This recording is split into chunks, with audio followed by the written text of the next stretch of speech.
Magandang araw mga kabayan at kadepensa, may ibabahagi na naman ako sa inyo. Dahil ngayong araw na ito ay may pag-uusapan tayong tungkol sa ating depensa. Estados Unidos nagpadala ng buong aircraft carrier strike group sa West Philippine Sea, pero bago tayo magpatuloy, huwag mo muna kalimutan mag-like, share, and subscribe. Paki-follow at like muna ng aming page na nasa description na ang link.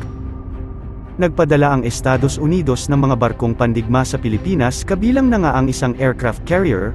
Bukod sa mga barko, kasama ng mga ito ang helicopters at mga fighter jets. Sa pagpapalakas ng alyansa ng Pilipinas sa mga matagal na nitong kakamping bansa, ay malugod naman itong tinatanggap ng mga kaalyado natin, at nagpapadala pa nga sila ng mga barkong pandigma para tulungan tayo protektahan ang soberanya ng ating bansa.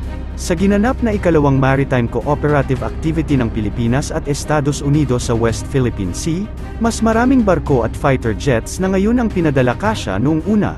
Noong una kasi ay nagpadala lamang ng iilang fighter jets at barko ang Estados Unidos, pero ngayon ay isang buong aircraft carrier strike group na ang pinadala. Ang lalahok na AFP assets ay ang BRP Ramon Alcaraz PS-16, BRP Gregorio del Pilar PS-15, BRP Davao del Sur LD-602, BRP Jose Rizal FF-150, apat na FA-50PH fighter jet, AW-109 naval helicopter, at AW-159 Wildcat anti-submarine helicopter.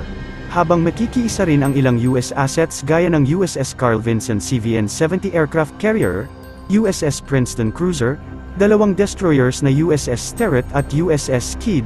Sa himpapawid naman ay ang MH-60S at MH-60R Seahawks, F-18 fighter jets, at F-35 stealth fighter jets.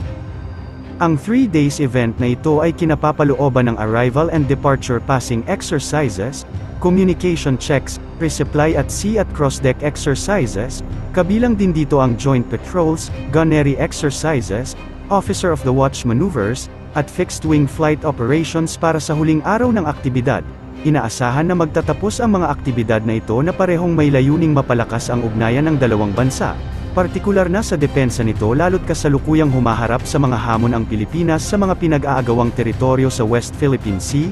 Kahapon, isinagawa ang ikalawang maritime cooperative activity ng Pilipinas at US kung saan gagawin dito ang cross-deck exercise, gunnery exercise at division tactics, maneuvers and fixed-wing flight operations. Nilinaw rin ng Pilipinas na wala silang ibang hangad kundi ang isang diplomatikong paraan para ayusin ang mga hindi pagkakaunawaan.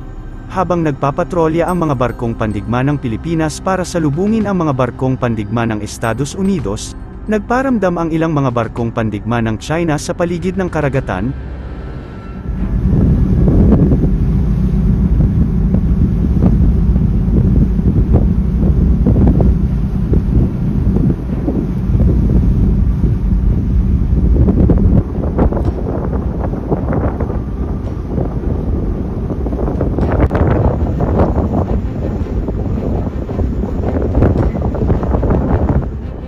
Dalawang Chinese warships ang pumasok sa exclusive economic zone ng Pilipinas sa gitna ng maritime cooperative activity ng Pilipinas at US Indo-Pacific Command sa West Philippine Sea. Agad na nag-radio challenge ang BRP Ramon Alcaraz PS-16, matapos na mamataan ang presensya ng dalawang Chinese warships sa loob ng exclusive economic zone ng Pilipinas, kung saan isinasagawa ang pangalawang maritime cooperative activity ng Armed Forces of the Philippines at US Indo-Pacific Command.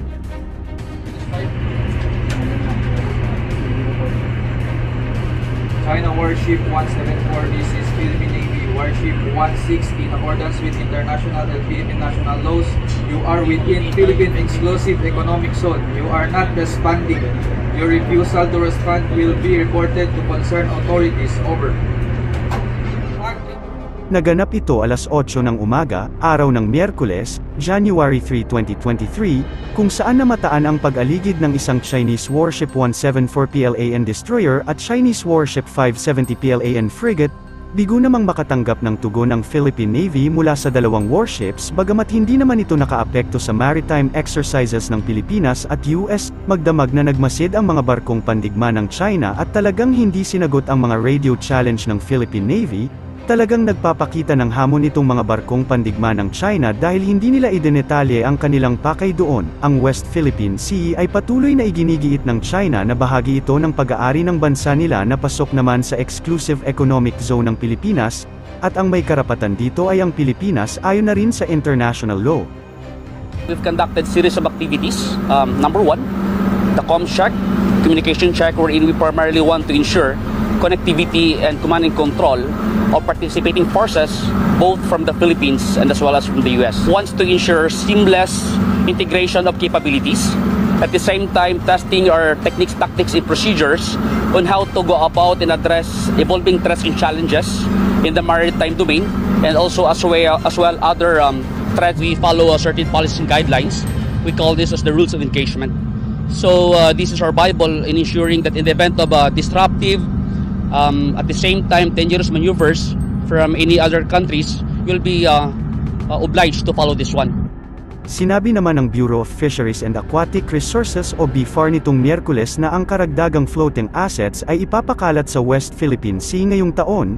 Sinabi ni BFAR spokesperson Nazario Briguera na mahalagang matanggap ng mga mangingisda sa West Philippine Sea ang kinakailangang suporta ng gobyerno.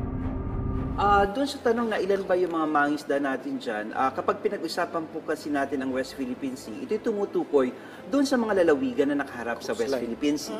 At sa talaan natin, nasa more than 385,000 ang mga mangingisda natin dyan. Ngayon nabanggit mo, Ms. Nina, yung tungkol sa layag, WPS. So ang ibig sabihin po ng layag ay livelihood activities to enhance fisheries yields and economic gains from the West Philippine Sea. Programa po ito ng pamahalaan na inilunsad natin last year. Nagkaroon po tayo ng soft launching nito last June 12, na kung saan naglayag po tayo mismo. Ako mismo nakapunta po ako sa Pag-asa Island. Inilunsad po natin ang proyektong ito sa layunin na mas mapalawak natin ang livelihood opportunities at productivity ng mga mangingisda sa West Philippine Sea.